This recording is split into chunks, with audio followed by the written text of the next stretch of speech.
The information provided is not a substitute for legal and other professional advice where the facts and circumstances warrant. People should always consult their own legal or other professional advisors and discuss the facts and circumstances that apply to their specific circumstances. The information shared on Ask the Landlord is for educational purposes only.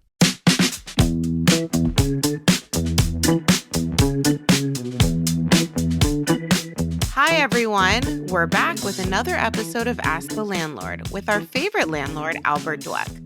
I'm Melissa. I'm one of our producers and a former New York City, Pittsburgh, Pennsylvania, Lafayette, Louisiana, and Washington, D.C. renter. And together, we're going to be asking this landlord some questions. If you have a question for Albert, leave us a voicemail on the Ask the Landlord hotline.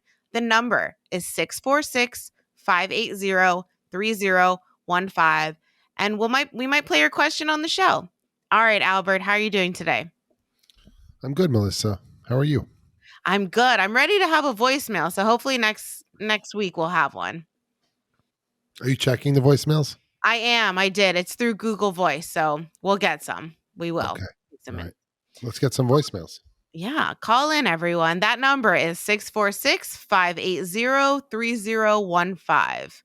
Awesome. So today's question is, with, spring and summer approaching, we want some renovations. Are landlords responsible for informing tenants of upcoming renovations to a building? And if so, how much notice do landlords have to give their tenants? Yes. Landlords have to inform tenants of their that there is work going on in the building. New York City in particular is very strict about that, where you have to actually have what's called like a tenant protection plan in place, depending on what you're doing.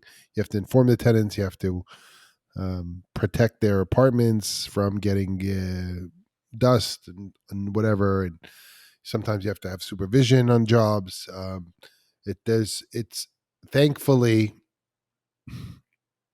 the requirements and rules around renovations around people have gotten much more stringent for many reasons, health and safety issues, obviously. But yes, your landlord should be telling you if stuff's going to be happening in the building that's going to affect you in some way.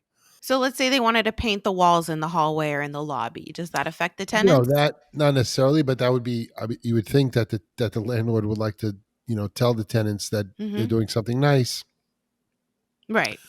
I have a friend, for example, that is a landlord, and he every season, whatever, does like different plantings, for the front of the property, and I think the tenants really appreciate that.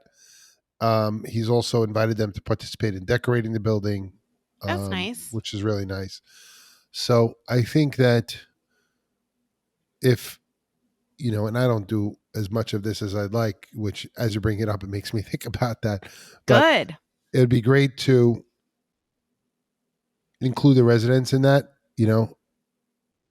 if possible, hey, I'm going to be doing this kind of thing. What do you think? Or how about this? I want to include you in, because it affects the place they live. I mean, obviously that for the most part, the landlord is paying for it, but to the extent that tenants, residents can contribute, I'm sure they want to.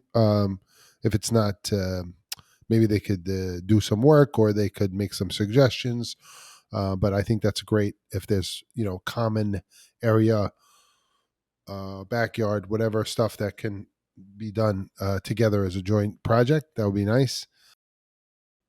But the landlord, if something's going to be happening above you, below you, you definitely need to know. I know a friend that recently did a renovation in a building, where it was like a co-op, and they had to tell the people that were adjacent to them because they were getting into their plumbing and things like that. Oh, wow. And there's certain rules they have to follow when they open the wall and see that, and they have to actually, we call it, you want to have a light footprint, Right. in general in the world, right? You want to have a light footprint. Mm-hmm. So that's the way to do it with construction. And sometimes you can't avoid that. Like We're upgrading the boiler. We got to shut the water. Okay. What are you going to do? You're not going to not tell the tenants that you're shutting the water. Right. You So have to. you tell them you multiple, and you don't be an idiot. You tell the tenants in multiple ways. Make sure they got the notice. You post it. You tell them when it's going to go up. You tell them when it's going to come down, and you stick to those things. That's a good Because point. then they can organize around you. And it's not like you can do it at 4 a.m. because No workers don't work at that hour. No, so you do. Right. You tell them, the water's going to be out from 9 to 12, and then if we can't accomplish it in that time frame, we're going to do it at this time frame. Okay, so people can prepare. I have a great idea though, as you were talking before about bringing the building together as a community and things you could do. You could, if the building allows you to do it, make a communal garden in the backyard or roofs. I don't know if you do this, but I would have loved that because I had a few things on my window. But if we could have a community garden on roofs and provide herbs and First of all, food, it's so great. I think that's such a great idea. you should do that. It's I'll also help you. I'll environmental. help It's you. also environmentally usually helpful because it keeps heat in the building and it reflects the heat off the building. I didn't even think of that. It happens to be a good thing. The question is, can the roof hold it?